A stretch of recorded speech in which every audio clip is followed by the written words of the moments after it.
Bonjour, c'est Cédric. J'espère que tu vas aimer ce nouvel épisode d'Outils du Manager.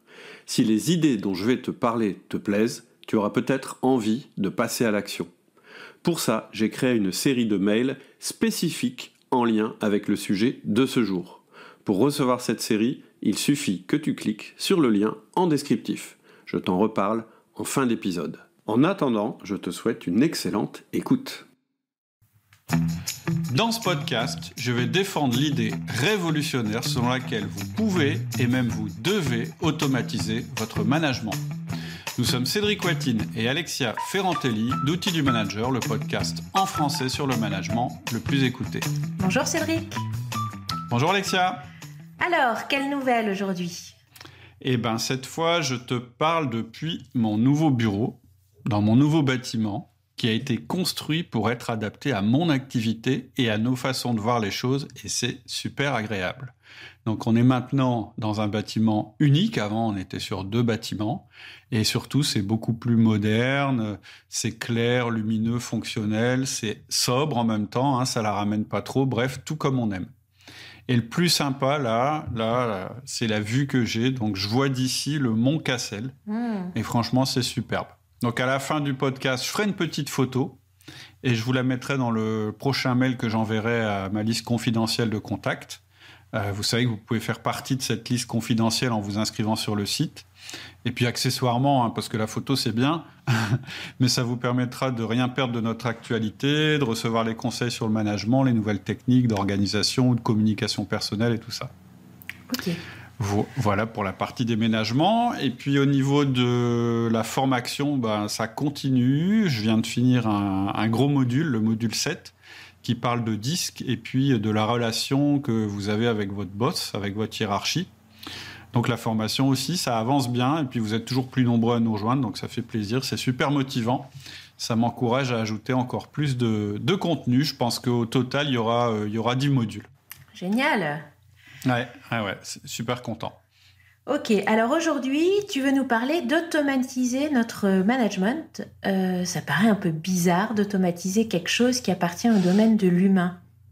Ouais, en fait, j'avais fait déjà une vidéo que j'avais postée sur YouTube il y a quelques semaines, ou moi je me souviens plus, d'ailleurs, qui avait fait pas mal de vues. Et en fait, là, ce que je voudrais, c'est en reparler en podcast, parce que on a plus de temps. Moi, je préfère le format podcast, honnêtement, par rapport au format YouTube, parce que ça peut vraiment développer les choses, ça permet de développer les choses et de pas être trop, je dirais, dans les messages un petit peu bruts de décoffrage. Mais donc voilà, j'avais envie d'en reparler parce que pour moi, c'est un concept qui est très fort et puis je pense que ça vaut vraiment le coup de se pencher là-dessus, de se poser la question. Tu nous donnes ton plan ? Je vais surtout vous donner des arguments, vous dire que si vous automatisez pas votre management, vous êtes un peu fou, parce qu'automatiser, ça va vous permettre de complètement, je pense, révolutionner les choses, que vous soyez patron ou manager, surtout si vous n'avez pas de système, de méthode de management. En fait, ce que je veux vous dire, c'est que si vous automatisez pas votre management, en fait, vous laissez au hasard la chose la plus importante de votre entreprise ou de votre activité de manager. L'humain, c'est vraiment le fondement de nos organisations. Nos structures, c'est des structures humaines. Ce ne sont pas des machines. Et sans l'humain, notre entreprise ne pourrait pas fonctionner. Ça, on s'en doute tous. Mais l'humain, c'est aussi le système le plus adaptable aux situations imprévues.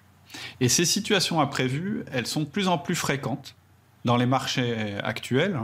Et donc, moi, je suis absolument convaincu que le système humain, le système de management, en fait, ça devrait être vraiment le système qu'on chouchoute le plus. Ça devrait être le système le plus important de votre entreprise parce qu'en fait, c'est le système qui gère tous les autres, qui génère même tous les autres. La manière dont on va traiter les clients, dont on va tenir les comptes, la manière dont on va produire, dont on va vendre, la manière dont on va envoyer les marchandises, tout ça, ce sont des systèmes qui sont en fait produits par le système management. Or, on a des systèmes logistiques, on a des systèmes comptables, on a un système commercial, mais on n'a pas de système de management en général. Alors que c'est lui seul qui garantit la pérennité de notre entreprise. Et en fait, ce qui avait motivé ma vidéo à l'époque, j'étais tombé sur les chiffres des franchises. Hein, les franchises, c'est des organisations qui sont les plus pérennes parce qu'elles ont tout automatisé dans des manuels. Enfin, tout ce qui est 90% de ce qui se passe dans une franchise, en fait, ça provient d'un manuel qui a été créé d'après l'expérience que la franchise a accumulée. Et là, je te donne les chiffres de l'INSEE. Déjà, une auto-entreprise, hein, c'est-à-dire toute petite entreprise, après 3 ans, c'est 70% d'échecs. Une entreprise, n'importe quelle entreprise de taille normale, après 5 ans, c'est 50% de taux d'échec. C'est-à-dire que la moitié des entreprises, elles ne passent pas le seuil des 5 ans. C'est énorme. Et si on compare... Ouais, c'est énorme. Surtout, c'est énorme par rapport à une franchise. En fait, une franchise, c'est 20% d'échecs. C'est-à-dire qu'il y a 80% des franchises qui passent le seuil des 5 ans. Alors, je ne suis pas en train de dire qu'il faut créer une franchise, hein, ce n'est pas du tout ça que je veux dire. Mais c'est que ce que je veux dire, c'est que le principe du système, le principe de l'automatisation, le principe du mode d'emploi qui est utilisé par les franchises, c'est vraiment quelque chose qui fonctionne et qui a fait ses preuves. Et en fait, mon livre, Le Manager Essentiel, et la formation que j'ai créée, c'est exactement ça. Tout ce que je dis, tout le système que je vous explique là-dedans, c'est exactement ça. C'est un manuel, un mode d'emploi, une méthode simple avec des outils qui sont tirés de l'expérience et de l'observation. C'est pas des trucs qu'on a inventés, c'est pas de la théorie, c'est vraiment quelque chose qui vient de l'observation et de l'expérimentation. Il n'y a rien de magique derrière, c'est juste un plan à suivre et qui garantit que le management, ça va fonctionner.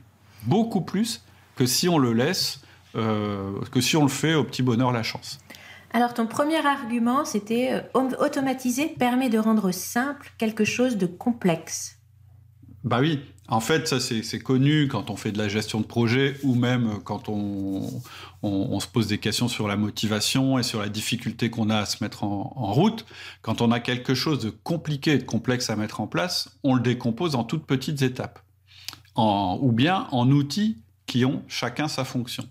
Et donc, si on applique ça au management, c'est au lieu de parler du management comme une espèce de grosse nébuleuse, un truc compliqué, théorique, tu sais, un truc, on écrit des bouquins, on fait vachement de théorie là-dessus, bah non, le plus simple, c'est de dire au manager, non, tu démarres par mettre ça en place, par exemple, le 1 à 1, tu mets en place, c'est une demi-heure par semaine avec chaque collaborateur, on explique bien en quoi ça consiste, ça évite de se perdre en route, et en fait, ça va être tout simple, parce que ça va être décomposé en petites étapes. On a divisé les choses en micro-étapes. Et donc, on peut continuer à faire le parallèle avec une franchise. Hein. Quand tu regardes, par exemple, McDo, bon, moi, je raffole pas de McDo, mais je veux dire, faut reconnaître la réussite mondiale de cette franchise. Ben, tout est écrit. C'est-à-dire qu'on sait exactement au bout de combien de temps on va aller nettoyer les toilettes, le manager, quand il va contrôler que les toilettes ont bien été nettoyées, on peut embaucher des étudiants parce qu'en fait, ils n'ont pas besoin de savoir faire la cuisine, tout est écrit de A à Z, etc., etc. Et donc, alors, je dis pas qu'il faut pratiquer le management exactement comme le fait McDo, c'est pas du tout mon discours. Ce que je veux dire, c'est qu'on a réussi à décomposer en étapes progressives et qui vont forcément fonctionner, des choses qui à la base étaient quand même super complexes à réaliser. Et c'est aussi le secret en fait pour lutter contre la procrastination, c'est-à-dire le fait de remettre les choses au lendemain, ou bien même contre la paralysie intellectuelle. Parce que en fait, si tu te renseignes sur le management aujourd'hui, tu peux passer ta vie à lire des bouquins, hein, parce que y a énormément de bouquins sur le sujet. Il y a beaucoup de choses, beaucoup de concepts qui sont brassés en permanence. On parle de l'entreprise libérée, de l'intelligence collective, des méthodes agiles, la psychologie, etc. En fait, c'est vachement intéressant. Mais le problème, c'est qu'au bout d'un moment, on peut être perdu. C'est-à-dire que quand on a trop d'informations, on se dit, mais bon, ok, alors je fais mal les choses, mais par où je dois commencer, etc., etc. Et en fait, c'est un peu comme si tu devais bâtir une maison.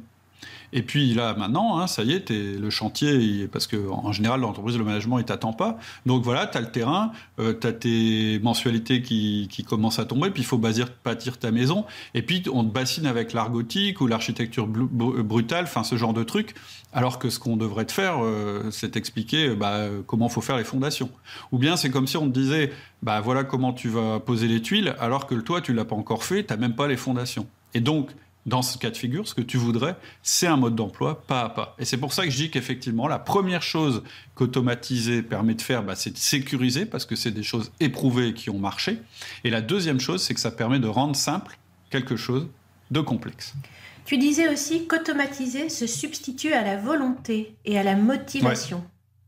Bah oui, en fait, là aussi, moi je pense qu'en management, il y a une espèce de culte de la motivation. C'est-à-dire qu'en fait, on nous dit que pour être un bon manager, en fait, il faut tout fonder sur la motivation. Alors, moi, évidemment, c'est super d'être motivé, et je trouve que c'est vachement important, mais je trouve que c'est aussi un peu dangereux de voir les choses comme ça. Pourquoi ? Parce que, en fait, ce qu'on sait de la motivation, c'est qu'elle dure jamais. C'est-à-dire que ça finit par tomber un jour. En fait, la motivation, on pourrait comparer ça à notre humeur. J'ai envie, j'ai pas envie. Et on voit bien, un bon exemple, par exemple, c'est les résolutions de début d'année.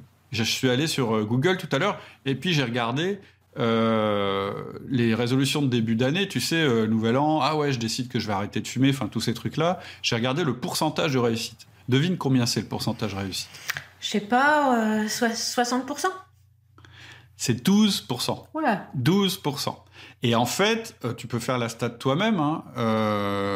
Regarder toutes les résolutions que tu avais prises en début d'année et regarder réellement combien tu en as tenu. En fait, c'est normal.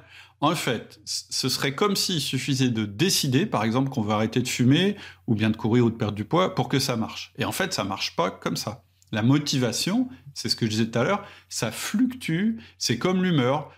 Et dans une journée même, ça peut fluctuer. Du style, le matin, tu te lèves super tôt, t'es hyper motivé, t'as bien dormi, tu manges une banane et tu pars courir. Donc, t'es à fond dans ton truc de perdre du poids, d'être bon en cardio, etc. Et puis, le soir, à 21h, tu te retrouves en train de te gaver de chips en buvant une bière devant le match avec tes copains. Donc, ça, c'est un exemple typique. Pourtant, c'est la même personne. C'est toi le matin et toi le soir. Mais la motivation, c'est un truc qui fluctue. Et donc, si tu bases ta réussite juste sur ça, c'est sûr que tu vas te planter. Moi, je suis persuadé que si on prend deux managers, un qui a un système, une automatisation, donc un truc peut-être un tout petit peu ennuyeux, et puis un autre super motivé qui dit « moi, je vais tout jouer sur la motivation », je suis sûr que dans le long terme, et même assez vite, ça va être le premier qui va passer devant l'autre. Pourquoi ? Parce que le deuxième, il n'a pas de méthode. En fait, il s'en remet à l'inconnu. En fait, c'est un peu comme si on s'en remettait à la météo. Et d'ailleurs, on peut aussi comparer ça au fait d'aller courir. En fait, en été, en général, on est super motivé pour courir parce qu'il fait beau. Et en fait, dès qu'il commence à pleuvoir, faire un peu plus froid ou bien noir le matin, etc., notre motivation, elle en prend un gros coup. On procrastine. En fait, on se dit non, finalement, je vais peut-être aller courir ce soir, il fera plus clair. Puis le soir, en fait, on est fatigué. Puis le lendemain, en fait, il fait pas beau, donc on court, etc., etc. Et donc, on voit bien que ça marche pas. Donc, vous pouvez pas soumettre quelque chose d'aussi important que le management. Je rappelle, c'est le système fondamental de votre entreprise ou de votre équipe, aux aléas de votre motivation qui est fluctuante.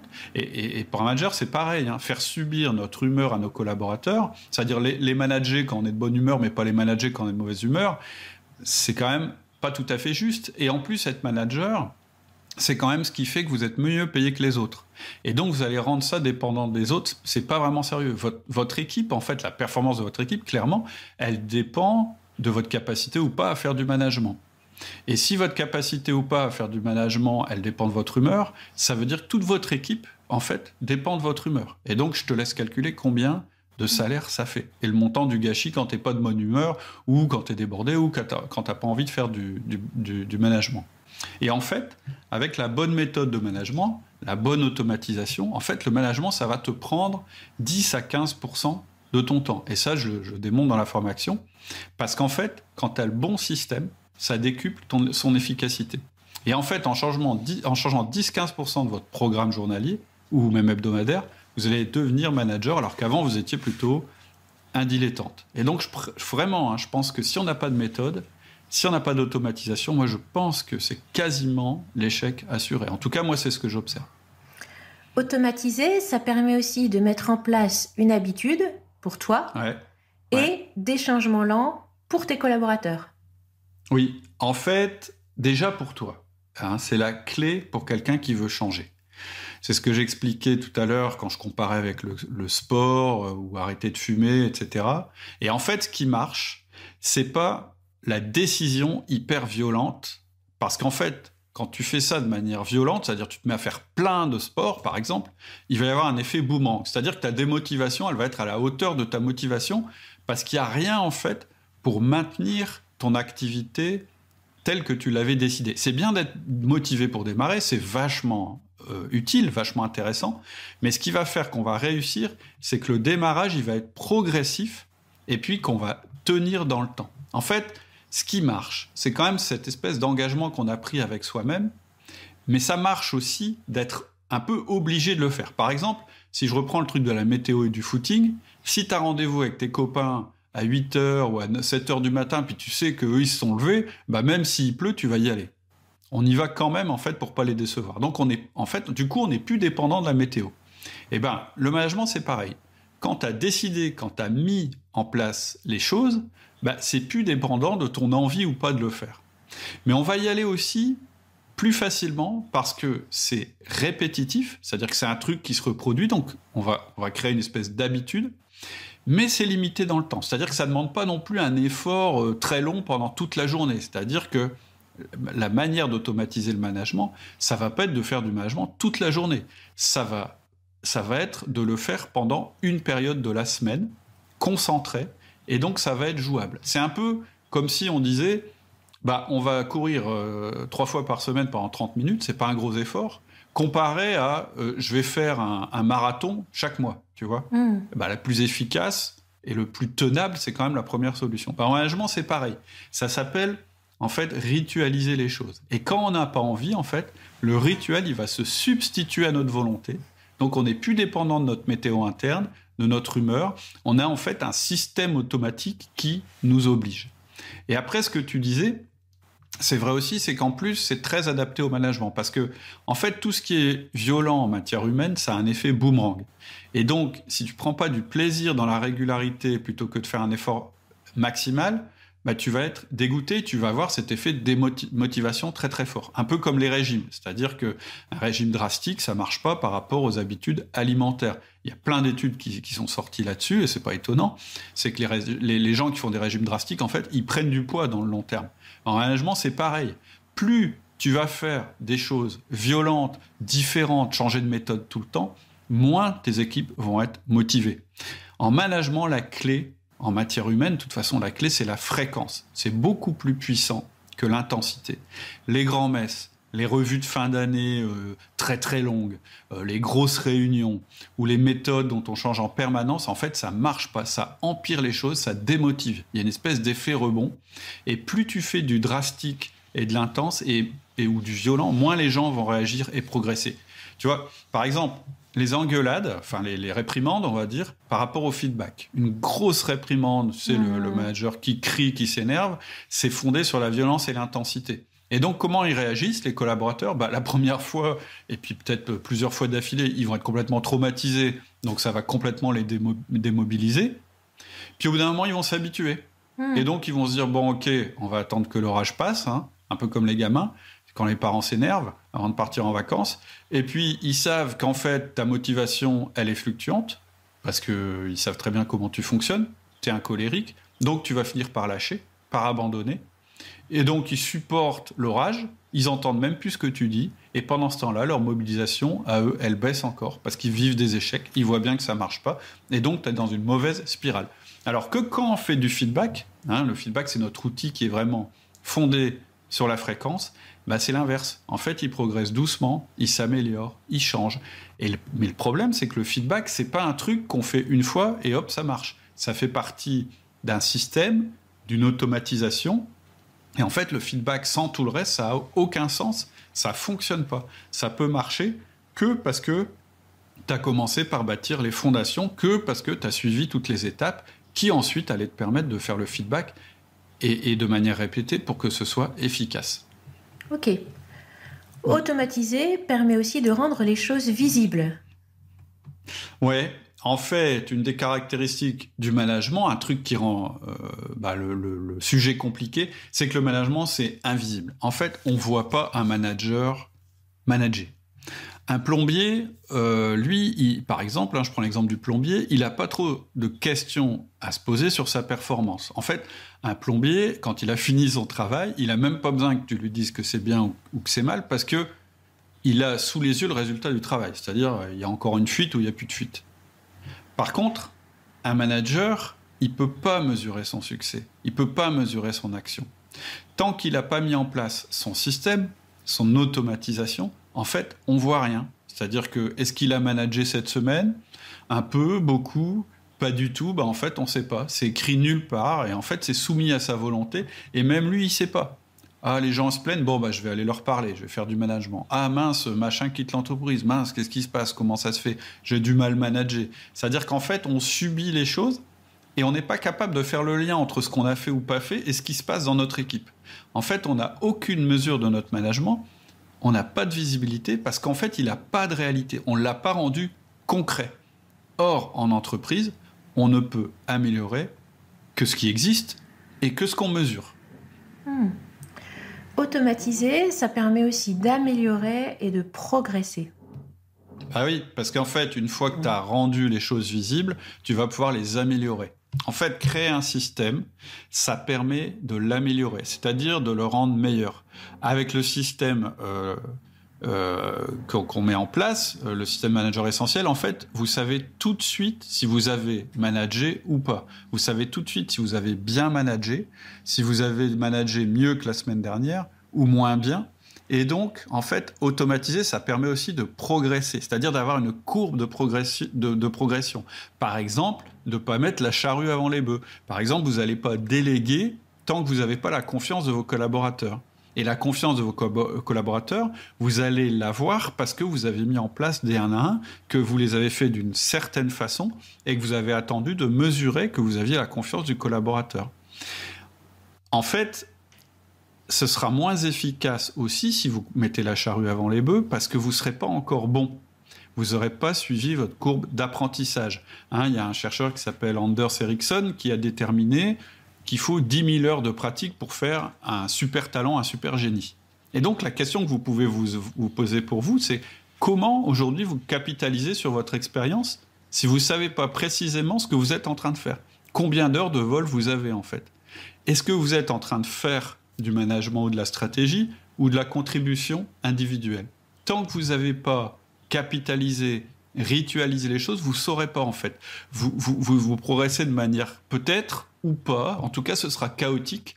Et en fait, c'est un peu la comparaison avec un pilote d'avion. En fait, quand on veut évaluer un pilote d'avion, on ne lui demande pas son âge ou le nombre d'années de carrière, on lui demande son nombre d'heures de vol. Et donc, posez-vous la question, c'est quoi le nombre de vols que vous avez en management ? Et bien aujourd'hui, si vous n'avez pas ritualisé les choses, si vous ne les avez pas compartimentées, en fait, vous ne savez pas. Vous savez que ça fait 5 ans que vous dirigez cette équipe, mais en réalité, est-ce que vous étiez en train de faire du management ? Est-ce que vous étiez en train de faire de la stratégie ? Est-ce que vous étiez en train de faire de la contribution individuelle ? Vous ne pouvez pas le mesurer.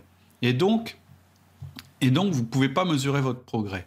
Et en fait, la clé, c'est ça. C'est que si vous n'avez pas la capacité à mesurer votre management, vous avez néanmoins la capacité à mesurer vos résultats individuels. C'est sur ça que vous êtes évalué dans l'entreprise.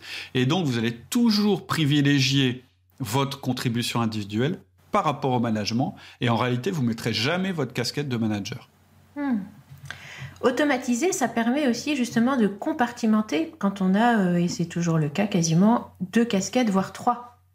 Ouais. En fait, si vous êtes un manager, un cadre, vous avez au moins 2 casquettes. C'est-à-dire que vous êtes au moins manager, forcément, mais vous êtes toujours exécutant. En fait, il n'y a personne qui fait du management pur, ça n'existe pas. Et quelquefois, on a même 3 casquettes. On a la casquette du stratège, si on est chef d'entreprise ou si on est responsable d'un centre de profit. Et la seule manière d'avancer concrètement, c'est de détacher les rôles. Si tu n'as pas de système qui définit ce que c'est un manager, en fait, tu vas tout mélanger. Et donc, c'est ces outils, ces rituels que tu vas mettre en place qui vont définir ce que ça veut dire qu'être un manager. Et donc, quand tu vas faire ça, tu vas devenir efficace. Et si tu compartimentes pas, en fait, tu vas avoir tout le temps de stress, de ne pas savoir si tu as bien fait ta mission, de ne pas savoir si tu as fait ton management. Et ça va rendre donc ton management quasiment invisible. Alors que quand tu as mis en place ce moment de management, quand tu as un système pour faire les choses, en fait, tu ne dépenses pas du temps, tu places du temps. C'est un placement. Et c'est un placement à 2 niveaux. La première chose, c'est tu donnes du temps à tes gars et c'est la seule manière d'obtenir de la confiance. C'est comme un compte en banque, la confiance. Tant que tu n'as pas mis des sous sur le compte, quand tu leur demandes de faire quelque chose, tu travailles à découvert. Donc, quand tu passes du temps avec eux, c'est un placement. Mais ça te permet une deuxième chose, ce moment de management. Ça te permet de déléguer, c'est-à-dire de démultiplier ton efficacité. Donc, c'est vraiment du temps qui a une valeur extrême. Et en fait, si tu sépares tes moments d'exécution, de management de stratégie, en plus, tu peux créer et améliorer ton système de management, c'est-à-dire le rendre meilleur. Et ça, c'est une des tâches du dirigeant et du manager, qui est de bien séparer sa tâche de management et toutes ses autres tâches, parce que ça lui permet de faire de l'amélioration continue sur son management. Et en fait, c'est ce va-et-vient entre la réflexion et l'action qui est le propre du manager.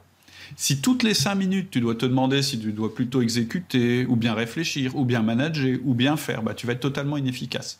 Et dans la formation, on commence par apprendre ça, c'est-à-dire comment jouer chacun de nos rôles. En fait, ce qu'on veut, c'est gagner sur tous les tableaux, mais sans dépenser plus de temps. En fait, c'est l'idée d'être malin, d'être astucieux et pas bourrin. C'est-à-dire que la solution, c'est jamais de travailler beaucoup. Parce que si c'était la solution, ça se saurait. En fait, travailler beaucoup et plus, et plus, et plus, en fait, c'est la bonne formule pour faire un burn-out.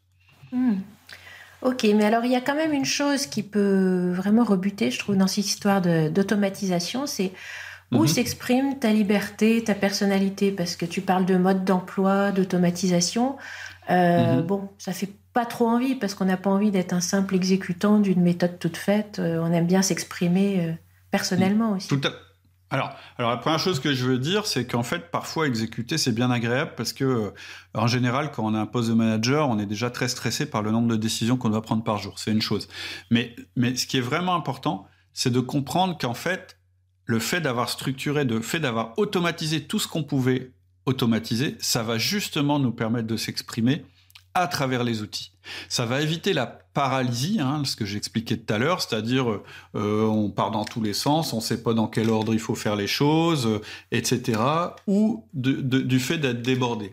En fait, l'automatisation, c'est bizarre ce que je vais dire, mais ça libère. En fait, ça permet de ne pas perdre de temps sur les tâches à faible valeur ajoutée. En fait, moi, dans mon entreprise, si je prends comme exemple mon entreprise, je veux que les systèmes, ils prennent en charge 80 à 90% du travail, pour que sur cette partie-là du travail, on aille vite, qu'on réfléchisse même pas et qu'on se pose aucune question. T'imagines si mes magasiniers devaient se demander à chaque fois qu'on a une commande comment on allait l'emballer, quel carton on allait prendre, est-ce qu'on va prendre ce transporteur-là ou bien celui-là, est-ce qu'il faut rappeler le client ou bien plutôt lui envoyer un fax ou un mail, etc. Mais ils pourraient jamais expédier 100 commandes par jour. Par contre, le jour où il y a une demande spéciale, un retard, une demande complètement dingue d'un client, c'est là qu'ils vont faire valoir justement toute leur personnalité, toute leur créativité, etc. Ils vont faire le truc du héros qui sauve la situation. En fait, ils vont faire le truc incroyable qui résout tout. Et donc, moi, je veux qu'on parle de ma boîte parce qu'elle a un service client exceptionnel, pas parce qu'elle met 3 jours à livrer un colis, parce qu'on n'a pas l'expérience et puis on ne sait pas comment emballer un colis. Et donc, vraiment, moi, je pense que l'automatisation, ça tue pas la personnalité et la créativité. Je pense que ça les libère. Et si vous êtes un manager, ça va vous rendre la vie plus facile parce que vous allez être moins stressé.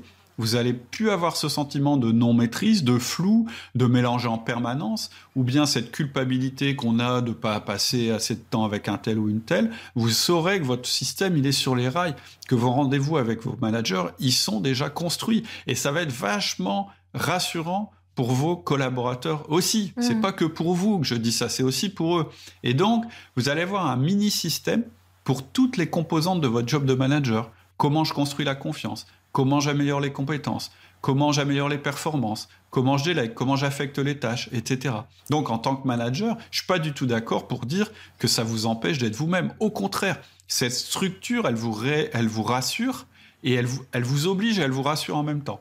Et à l'intérieur de ça, bien sûr, vous allez rester vous-même. Bien sûr, vous allez donner la teinte que vous voulez à ce que vous êtes en train de faire. Les décisions, c'est vous qui les prendrez avec votre équipe, etc. Et au contraire, moi, je pense que c'est vraiment libératoire. Donc, ça, c'est pour le manager. Mais pour un chef d'entreprise, c'est quasiment un devoir de faire ça. C'est le système master de votre entreprise. Donc, vous devez avoir un manuel qui décrit ça. Parce qu'il faut être sûr que vos managers managent tous selon les mêmes pas selon les mêmes valeurs, mais selon les mêmes process. C'est-à-dire qu'ils ont tous la même façon de faire en général. Après, ils ont chacun sa personnalité, évidemment. Mais quand même, c'est comme si... c'est un petit peu comme si je disais, non, moi, il n'y a aucune procédure, il n'y a rien du tout pour la compta, en fait. Il n'y a pas de plan comptable, rien du tout. On fait comme on veut, parce que moi, je veux que le comptable il puisse s'exprimer. Mais en fait, c'est pas là qu'il va s'exprimer, le comptable. Pour un magasinier, c'est pareil. Pour un vendeur, c'est pareil. Il y a des process pour vendre, on doit visiter les clients à telle fréquence, etc., etc. Mais après, le rapport qu'il va mettre en place avec son client, etc., ça lui appartient. Et donc, pour un chef d'entreprise, lui, c'est double peine, parce que non seulement il faut qu'il soit un très bon manager, parce que c'est quand même un des grands critères importants pour être un bon chef d'entreprise, de manager les gens, c'est-à-dire les garder dans l'entreprise, de les garder motivés et performants. Mais en plus, vous êtes garant du système. En fait, c'est ce qui permet à votre boîte de progresser en permanence, en s'appuyant sur ses salariés. C'est un système à nous, qui n'est pas copiable par la concurrence. C'est le système quand même qui va tenir nos salariés fidèles, performants et heureux. Donc, c'est... Ça me fait penser aussi cette idée d'un cadre qui permet de la liberté au sein du cadre à une image que j'avais déjà employée dans un autre podcast. C'est l'image de quelqu'un qui traverse un pont. S'il n'y a pas des barrières de chaque côté du pont, il va être super mal à l'aise, il va se mettre à quatre pattes pour être sûr de ne pas tomber. S'il y a des barrières de chaque côté, il peut faire des pirouettes, tout va bien. Exactement. Il peut sauter, il peut courir... Tout à fait. C'est un peu ça. C'est un peu ça, automatiser son management. C'est effectivement. Alors le pont, en fait, moi je trouve qu'en plus c'est intéressant parce que il y a des garde-fous. C'est ce que tu décris, c'est-à-dire que ça nous évite de partir en live, mais il y a aussi une direction. C'est-à-dire qu'il y a quand même une direction.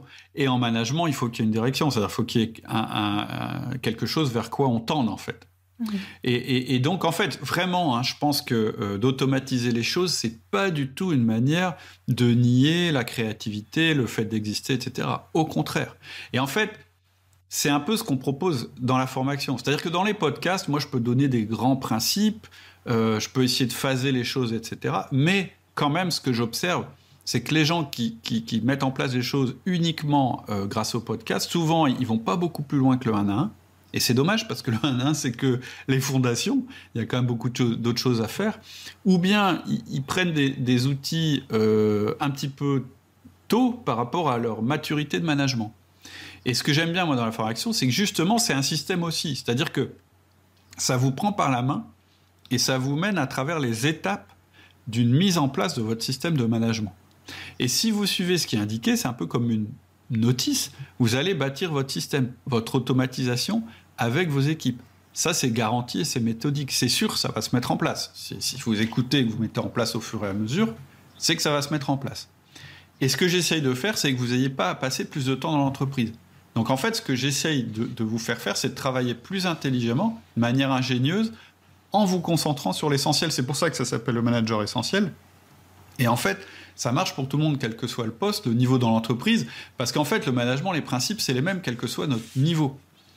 Et ça permet d'avoir vraiment le sentiment d'avoir fait son travail. On n'a plus de culpabilité par rapport au fait de plus s'occuper de nos collaborateurs, ça je te le disais. Et puis les journées, elles sont quand même moins décevantes, parce que chaque jour ou chaque semaine, on met un truc en place. Et comme c'est en ligne, en fait, vous pouvez démarrer demain. Demain, ça peut démarrer, il n'y a pas besoin que je vienne vous voir ou que je vous prenne au téléphone. Et ça vous permet de vous améliorer au fur et à mesure de votre progression, à votre rythme, mais sans être soumis à la fluctuation de votre motivation.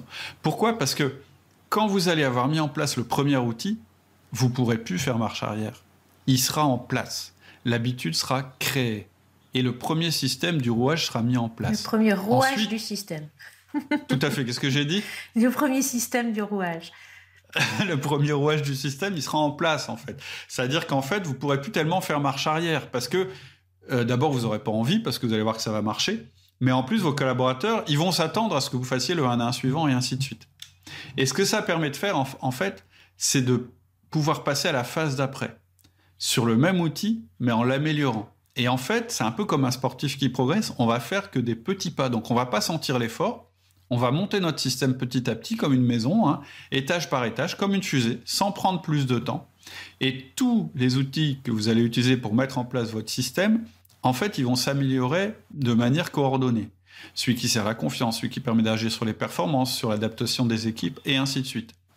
Et dès le début de la formation, ce qu'on fait aussi, c'est qu'on apprend à gérer nos différentes casquettes. C'est-à-dire, on ne nie pas le fait qu'on ne soit pas que manager. Parce qu'il y a beaucoup de formations, c'est ce qu'elles font.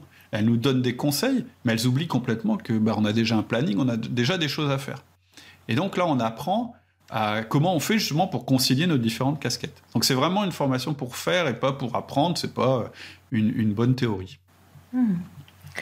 Ok. C'est vraiment des choses à mettre en place progressivement pour bâtir son système de management. D'accord, écoute, merci Cédric. Est-ce que tu veux rappeler quelques points ou... Oui, c'est vous rappeler que moi je trouve, si vous n'avez pas un système de management dans votre équipe ou si vous n'avez pas un vrai système de management dans votre entreprise, je trouve que vous prenez un grand risque. Et puis, je me demande comment vous allez faire. Très franchement, moi, ça a été assez révélateur. En fait, quand j'ai commencé à mettre ça en place, tout s'est enchaîné. Et finalement, on n'aurait jamais pu arriver là où on est sans avoir ce système sur lequel on peut s'appuyer, d'abord pour se déstresser, puis ensuite pour grandir. Donc, vraiment, je pense que si vous automatisez pas votre management, à mon avis, vous êtes un peu fou. Voilà. Et je pense que si vous êtes en train encore de m'écouter, je sais pas depuis combien de temps on parle, ça fait 35 minutes, je pense que ça a dû allumer une petite lumière en vous. Donc si vous voulez en savoir plus, écoutez nos podcasts, allez voir la présentation de la formation, je mettrai le lien en descriptif, et puis peut-être que ça vous parlera, en tout cas je le souhaite, moi ça me ferait plaisir que vous nous rejoigniez dans la formation. Ce serait chouette. Merci Cédric. Voilà, c'est tout pour aujourd'hui. J'espère que tu as aimé cet épisode et que tu as eu des déclics et des prises de conscience. C'est l'objectif de ce podcast. Si c'est le cas et que tu vas aller plus loin avec moi pour passer à l'action, parce que sans action, la réflexion ne sert à rien, je te propose une série de mails spécifiques qui sont en lien avec le sujet abordé par cet épisode. Ils vont te permettre de bien ancrer les idées et de passer à l'action. Et si tu veux aller encore plus loin, je te proposerai une formation. Il te suffit de cliquer sur le lien en descriptif et de me donner ta meilleure adresse email. À bientôt. Salut.